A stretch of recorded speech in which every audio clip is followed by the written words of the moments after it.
Welcome to this installment of Availability Workbench Helpful Hints. This month's video is about optimizing inspection or condition monitoring intervals. This video will discuss why condition monitoring is a valuable part of a successful maintenance strategy and how to use the interval optimization module to pick the best interval. Studies on aircraft components during the 1960s and 1970s showed that the current methods of managing their maintenance programs were ineffective. The prevailing theory was that all components wore out and that time-based replacements and overhauls would effectively prevent failures. It turned out that only about 11% of the components suffered a wear-out mechanism. The other 89% had the three failure shapes shown here.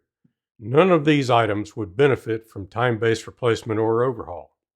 The dominant failure shape was infant failures.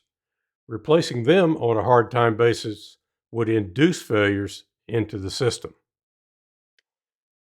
The team that created reliability-centered maintenance during the 1970s concluded that significant advancements in maintenance effectiveness would require expanded use of diagnostic or condition monitoring methods.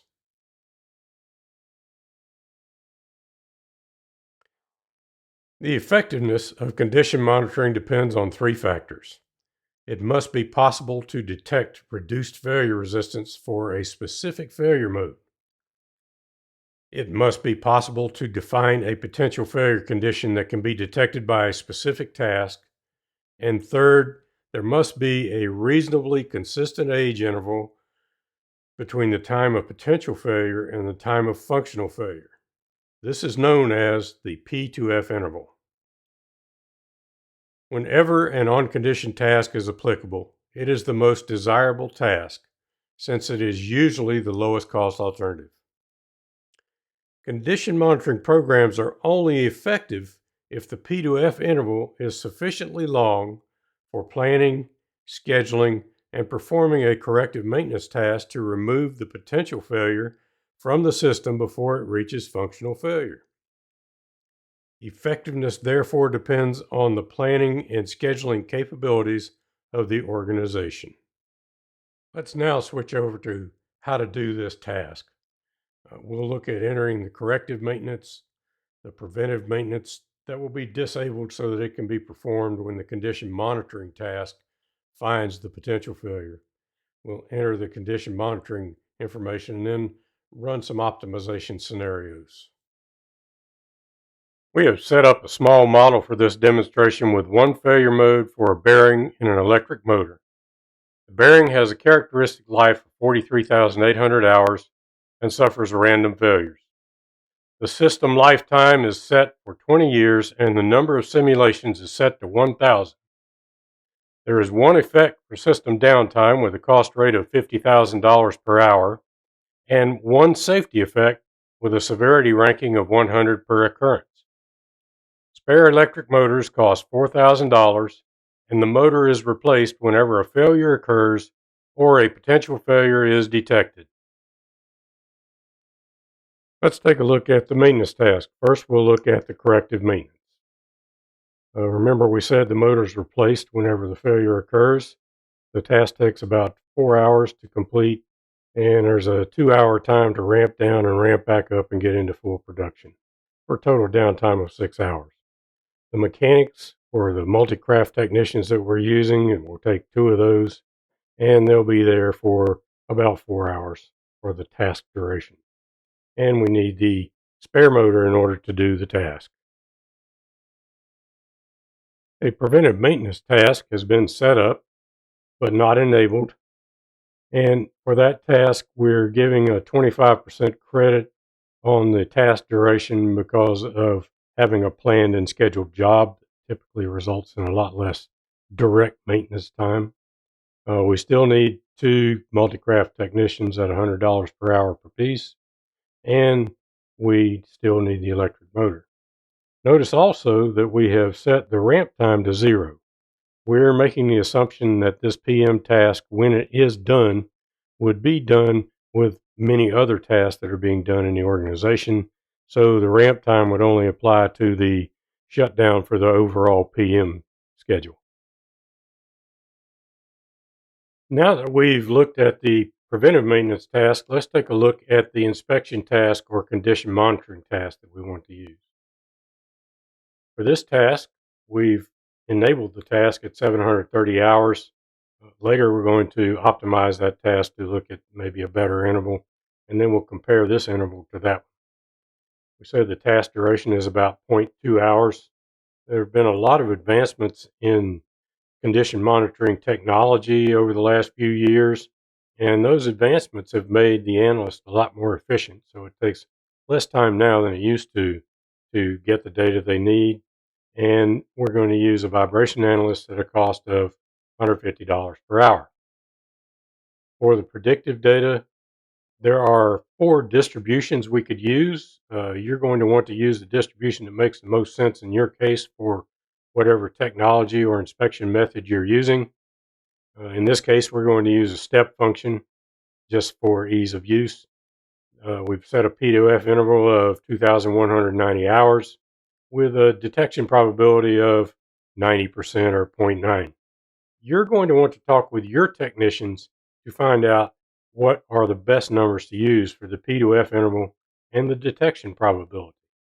So you're going to want to know how many times in the past they've been able to detect this particular fault and whether or not you've had time to do something about it before you've had a failure.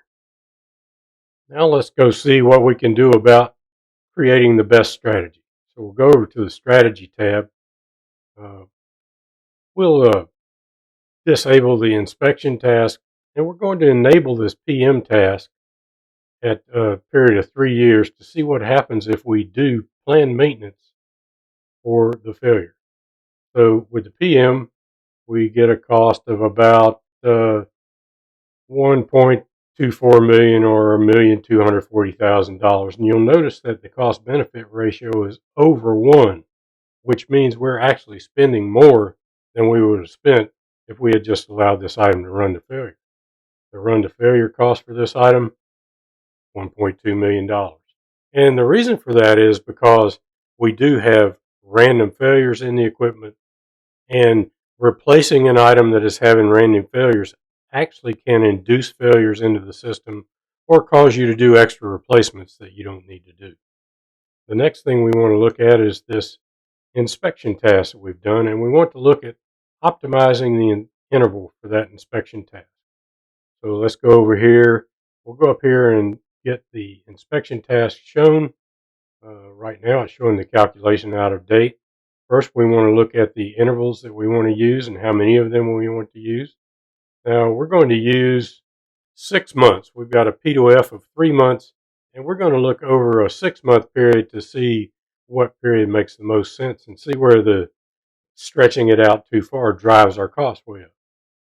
We're going to start out at 1 week, and we'll use an interval increment of a week. So we're going to look at different weeks and see which interval will make the most sense. So all we do is click OK here. We run the optimization. We can see down here on the left-hand side it was doing that. It recommends do the inspection at 504 hours. Now, one of the things we can see on this graph is that once we get beyond the actual P2F interval, there's a sharp increase in cost and safety criticality. And the reason for that is because we've exceeded the P2F and we won't detect any of the failures. Back in here, there's still some probability that we would detect failure, but we're not at the minimum cost point and the maximum safety point. So let's go ahead and accept this recommendation. So we'll go up here to the accept recommendations and click on that. And when we come back to the strategy, we can see that the 504-hour interval has been set in the software.